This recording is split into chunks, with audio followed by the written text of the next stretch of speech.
Bismillahirrahmanirrahim. Assalamu alaikum. Here is Rahil Ahmed and a very warm welcome to all of you. Students, आज हम बात करने जा रहे हैं electrical conductivity of period 3 element.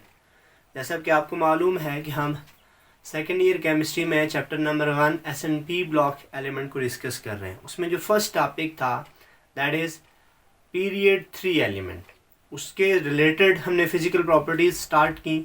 Periodicity of properties में से चंद एक प्रॉपर्टीज़ को हमने अब तक डिस्कस कर लिया। अब 5 नंबर पे जो प्रॉपर्टी है दैट इज़ इलेक्ट्रिकल कंडक्टिविटी। कि हमने जर्नली बात तो पीरियड 3 एलिमेंट से रिलेटेड करनी है कि electrical conductivity of period 3 element, कि पीरियड 3 एलिमेंट के इलेक्ट्रिकल कंडक्टिविटी में क्या ट्रेंड है। लेकिन यहाँ पर जैसे कि आपको मालूम है जितनी भी प्रॉपर्टीज़ हमने डिस्कस की उनमें हमने पीरियड पर स्पेसिफिकली जाने से पहले एक जनरल आइडिया, उसका एक पर्सपेक्टिव बनाया ताकि हमें उस से रिलेटेड हर तरह से कॉन्सेप्ट क्लियर हो। तो आज भी हम उसी तरह से फर्स्ट इलेक्ट्रिकल कंडक्टिविटी पे बात करेंगे, उसके बाद पीरियड 3 पे आते हैं। देखिए, इलेक्ट्रिकल कंडक्टिविटी का सिंपल अल्फाज में अगर आप मतलब देखना चाहें तो हम ये कहते हैं कि किसी भी एलिमेंट या किसी भी एटम की इलेक्ट्रिसिटी को अपने आप में से पास करने की एबिलिटी। कोई भी एटम कितना इजीली इलेक्ट्रिक करंट पास करता है या इलेक्ट्रिक करंट की कंडक्शन करता है, that is called its electrical conductivity. आप देखो क्या कहते हो कि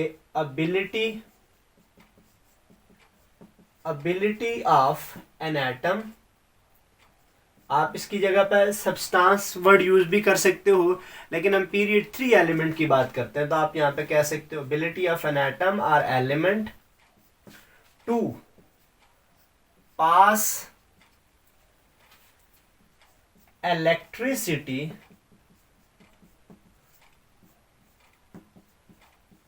थ्रू इट। अब जितना इजीली वो इलेक्ट्रिसिटी कंडक्ट करेगा हम ये कहेंगे कि वो उतना अच्छा कंडक्टर है, उसकी कंडक्टिविटी अच्छी है। और जितना मुश्किल से वो इलेक्ट्रिसिटी कंडक्ट करेगा हम कहते हैं कि उतना पुअर वो कंडक्टर है। ये बात आपने यहाँ से याद रखनी। अब याद रखिएगा इलेक्ट्रिकल कंडक्टिविटी दो तरह की होती है। एक इलेक्ट्रिकल कंडक्टिविटी को हम कहते हैं मेटालिक कंडक्टिविटी, मेटालिक कंडक्टिविटी, और दूसरे को हम कहते हैं इलेक्ट्रोलिटिक कंडक्टिविटी।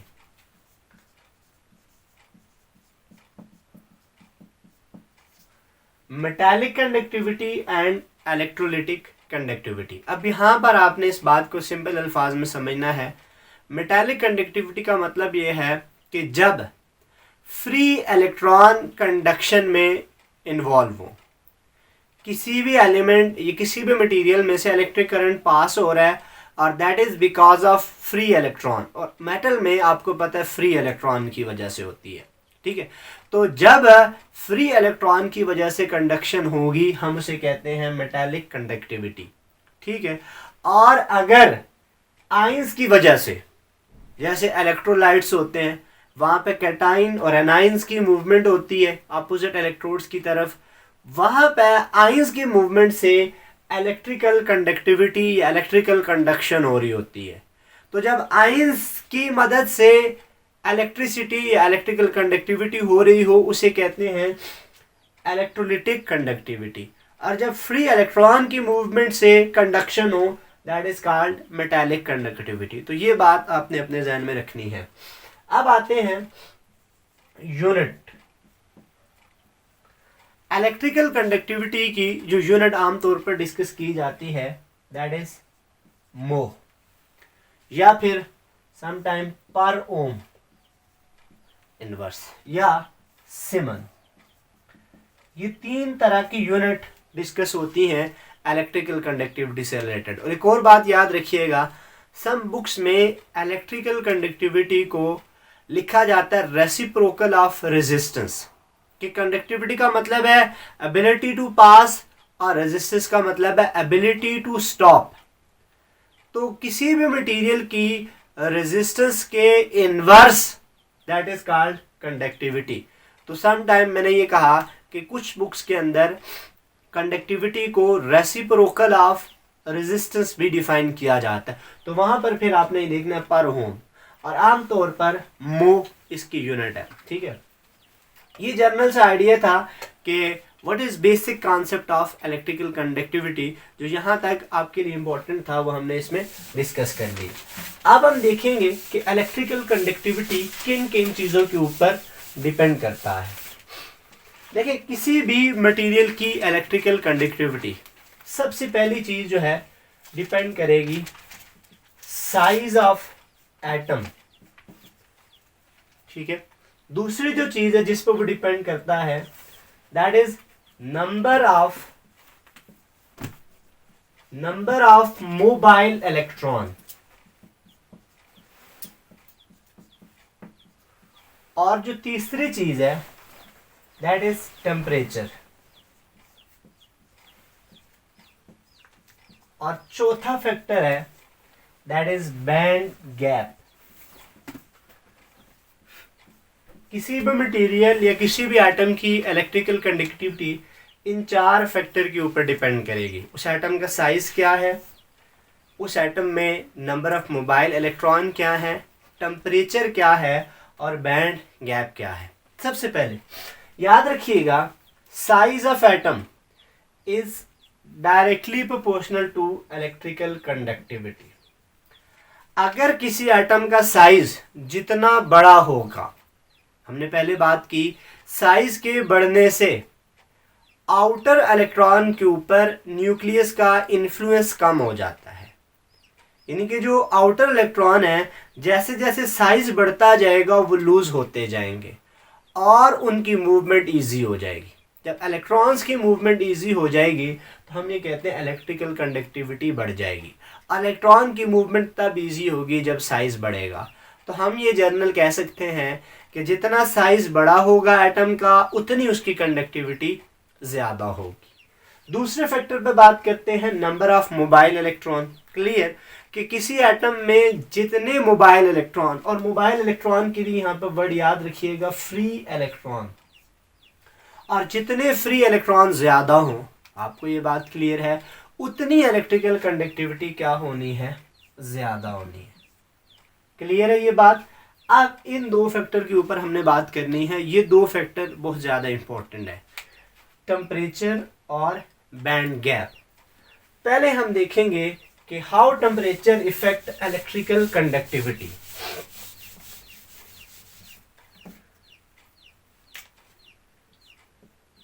सबसे पहला पॉइंट जो आपने याद रखना है कि इन केस ऑफ मेटल, कि अगर हम मेटल की बात करेंगे वहां पर इलेक्ट्रिकल कंडक्टिविटी डिक्रीज करेगी विद इंक्रीज इन टेम्परेचर। ठीक है, आप ये याद रखोगे। फॉर मेटल हम ये कह सकते हैं कि फॉर मेटल इलेक्ट्रिकल कंडक्टिविटी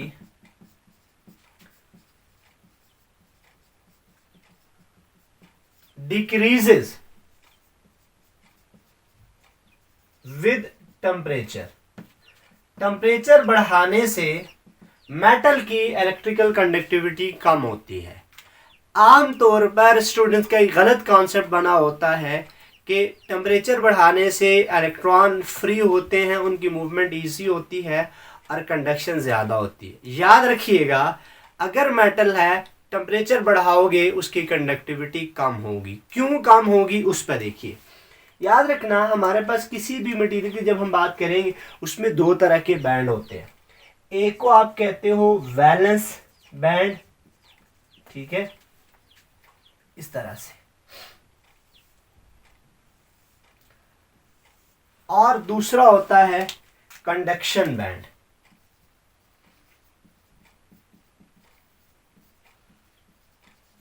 अब अगर आप मेटल में देखोगे तो कंडक्शन बैंड और वैलेंस बैंड में डिफरेंस बिल्कुल नहीं होता।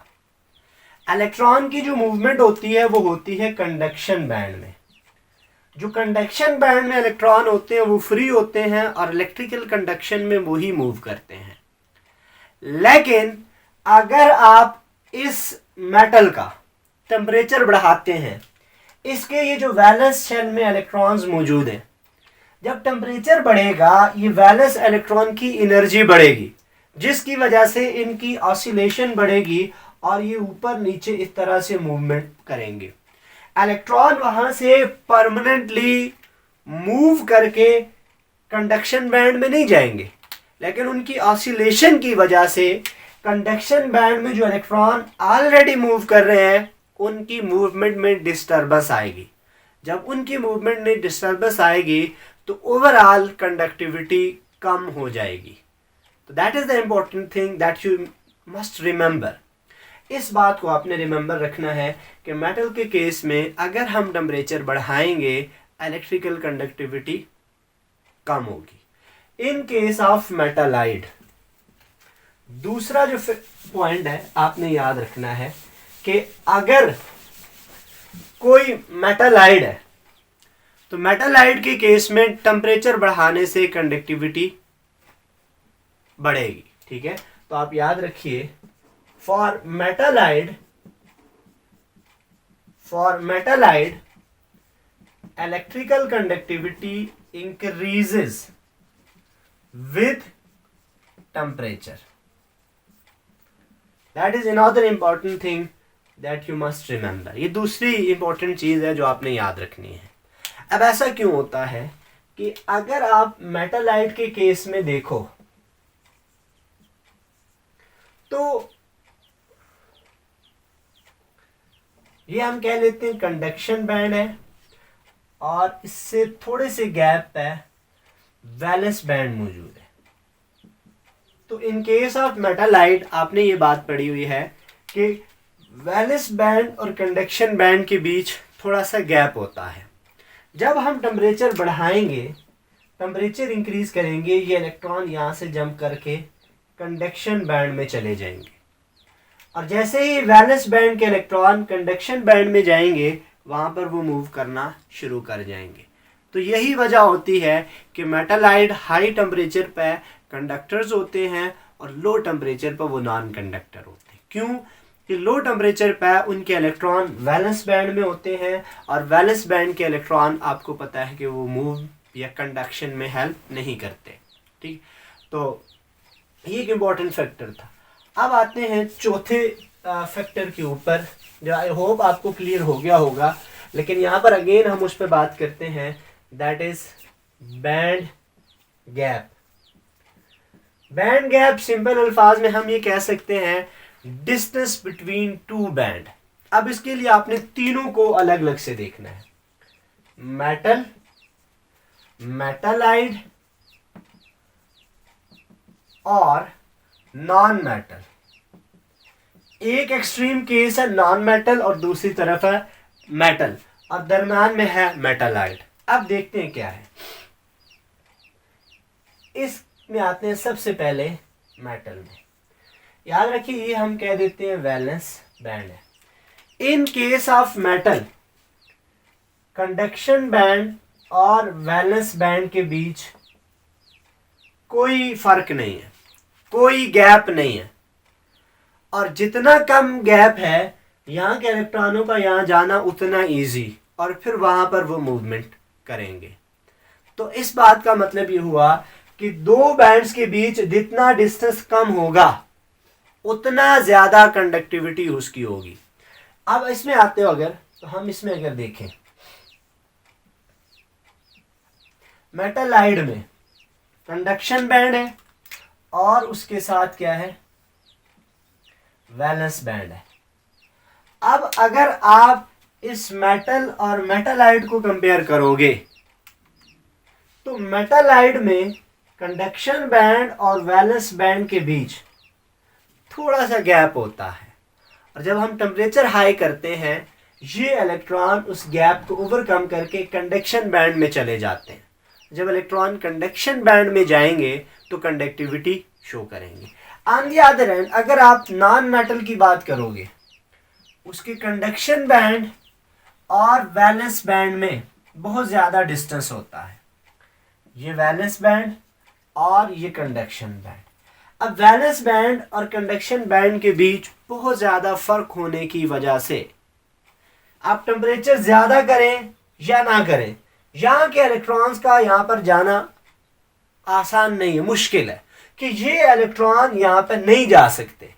जब वैलेंस बैंड के इलेक्ट्रॉन कंडक्शन बैंड में नहीं जा सकते तो इसका मतलब है कंडक्शन बैंड में कोई इलेक्ट्रॉन नहीं होगा। जब वहाँ पर कोई इलेक्ट्रॉन नहीं होगा तो कंडक्शन नहीं होगी। तो ये वजह होती है कि नॉन मेटल नॉन कंडक्टर क्यों होते हैं, ठीक है। और मेटल आम टेम्परेचर पर कंडक्टर नहीं होते, मेटलाइड आम टेम्परेचर पर कंडक्टर नहीं होते, हाई टेम्परेचर पर कंडक्टर होते हैं। तो that is the important thing जो आपने याद रखनी है कि किसी भी मटेरियल की कंडक्टिविटी बैंड गैप के ऊपर कैसे डिपेंड करती है। अब आते हैं पीरियड 3 एलिमेंट के ऊपर। देखिए सबसे पहली चीज, हम पीरियड 3 में अगर देखें, हमारे पास सोडियम है, उसके बाद मैग्नीशियम है, उसके बाद एल्यूमिनियम है। ये तीनों है मेटल। इसके बाद है सिलिकॉन, वो मेटालाइड है। और उसके बाद फास्फोरस, सल्फर, क्लोरीन, आर्गन, ये है नॉन मेटल।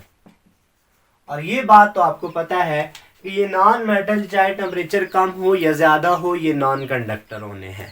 तो आपने क्लियरली बता देना है कि दीज आर नॉन कंडक्टर। जब आप टेम्परेचर ज़्यादा करो या ना करो, इन्होंने कंडक्शन नहीं करनी। और इसके लिए टेम्परेचर ज़्यादा करेंगे कंडक्शन करेगा, और टेम्परेचर कम पर ये कंडक्शन नहीं करेगा। असल जो पॉइंट आपने याद रखना है वो इनसे रिलेटेड याद रखना है। दीज 3 आर मेटल, ये तीनों के तीनों मेटल हैं और ये तीनों कंडक्शन करते हैं। लेकिन सबसे जो इनकी कंडक्टिविटी का ट्रेंड है वो आपने याद रखना है इस तरह से कि when we go left to right in period up to aluminium, electrical conductivity increases. Electrical conductivity क्यों इंक्रीज करती है कि अगर आप सोडियम में देखोगे, वैलेंस शेल में 1 इलेक्ट्रॉन है, इसमें 2 हैं और इसमें 3 है। जब आप ऐसे आते हो, नंबर ऑफ मोबाइल इलेक्ट्रॉन या नंबर ऑफ फ्री इलेक्ट्रॉन बढ़ जाते हैं। अब आपके जहन में ये क्वेश्चन आना चाहिए कि जब आप इससे इस तरफ आते हो, फ्री इलेक्ट्रॉन तो बढ़ते हैं, साथ में न्यूक्लियर चार्ज बढ़ने की वजह से साइज कम हो जाता है। साइज का इनवर्स रिलेशन है कंडक्टिविटी के साथ, और नंबर ऑफ इलेक्ट्रॉन का डायरेक्ट रिलेशन है। साइज अगर बढ़ेगा, साइज का भी डायरेक्ट रिलेशन है और नंबर ऑफ इलेक्ट्रॉन का भी डायरेक्ट रिलेशन है।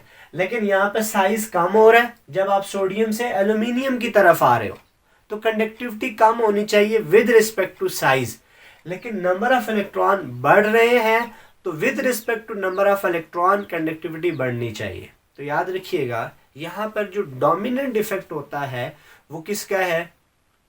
वो नंबर ऑफ मोबाइल इलेक्ट्रॉन का है। जो साइज का इफेक्ट है वो इतना ज़्यादा नहीं होता कि वो मोबाइल इलेक्ट्रॉन के इफेक्ट को ओवरकम कर पाए। तो जनरली हम ये कहते हैं कि सोडियम सबसे कम कंडक्टर है, उसके बाद मैग्नीशियम है, उसके बाद एल्यूमिनियम है। तो इस पीरियड में सबसे अच्छी कंडक्टिविटी एल्यूमिनियम की है। तो ये बात याद रखना, सोडियम टू एल्यूमिनियम जब आते हैं इलेक्ट्रिकल कंडक्टिविटी इंक्रीज करती है। तो आई होप इस टॉपिक का हर पॉइंट आपको क्लियर हो गया होगा। Still if you have any confusion regarding this topic, you can mention it in comment box. We will see you in another lecture. Till then, thank you very much.